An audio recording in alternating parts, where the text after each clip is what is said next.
I think once again the All Blacks have picked a very good team. What's important to me is that they have a consistent team. They've now picked their leading players for the knockout stages of this tournament, and they're sticking with them, which I think is great, because you need that momentum and you need that self-belief and coordination you get from playing together. Obviously the big talking point is Scott Barrett coming in at number 6.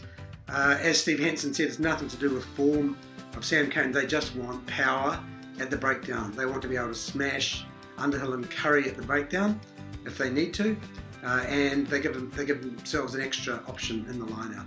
So I think a good team. I think Sam Cane will be on not long after half-time. I think it's going to be a great match. Yeah, I think it's a really good selection. I like Scott Barrett coming in, just gives that other option. Having lived in the UK and seen how they've really developed their set piece, their line-out, they see as one of their strengths. So if we can have another string to our bow at line at times, important.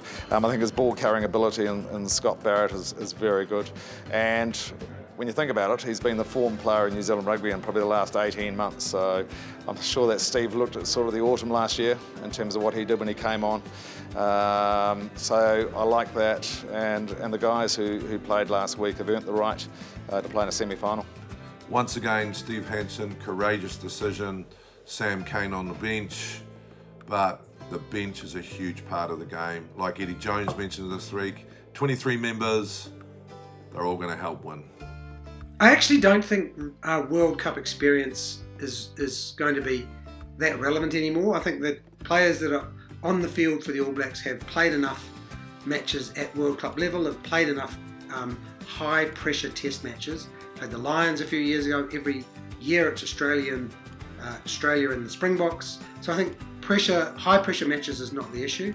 There might be a bit more pressure because it's a knockout, but I think the players will have been taught to deal with that. So it's not World Cup experience, it's just execution on the day. Yeah, it's a 23-man game now, it's not just the 15. So to have that sort of firepower off the bench, to have Coles coming off the bench, to have Sonny Bill coming off the bench, that's going to be needed. I think last week, and no disrespect to the Irish, but I think the game was sort of almost done when most of those guys came on. This week, I think it's going to be really important to have that 23 till the 80th minute, because I don't think there's going to be much on it.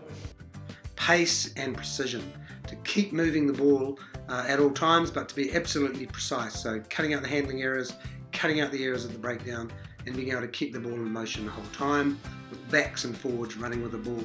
But they only get the opportunity to do that if they can dominate at the breakdown, or at least break even, or be a little bit ahead at the breakdown. So they absolutely need to smash into the breakdown. I'm taking it as read that they will be competitive in the set pieces.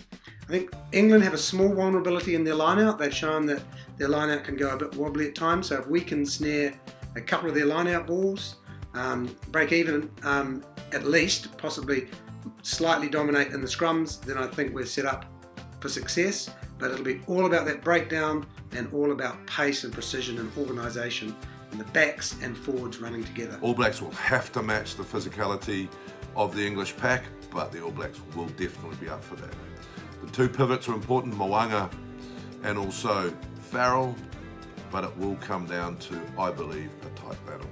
Nothing changes in rugby. If you don't compete well in the set pieces, if you don't get quick ball from the breakdown, you're not going to win. But penalties are going to be crucial as we get more and more into the knockout stages of this World Cup.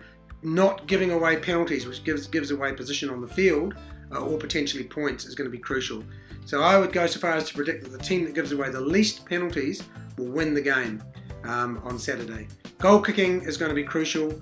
Handling errors are going to be crucial. It's going to be a very tight match, so I think that mistakes generally will cost one of the teams in this test match. I think the All Blacks will win, which is good to hear. I'm nervous. I was nervous last week. I'm nervous this week, but I just think these guys are so committed. Being with them this week and seeing the attitude, I'm picking the All Blacks to win by 10 points. I'm going for a really close match. I think both teams are going to get into the 20s, and so I'm going to go something like 28-22 to the All Blacks. All Blacks by 10. Going to be an epic game though. Cannot wait.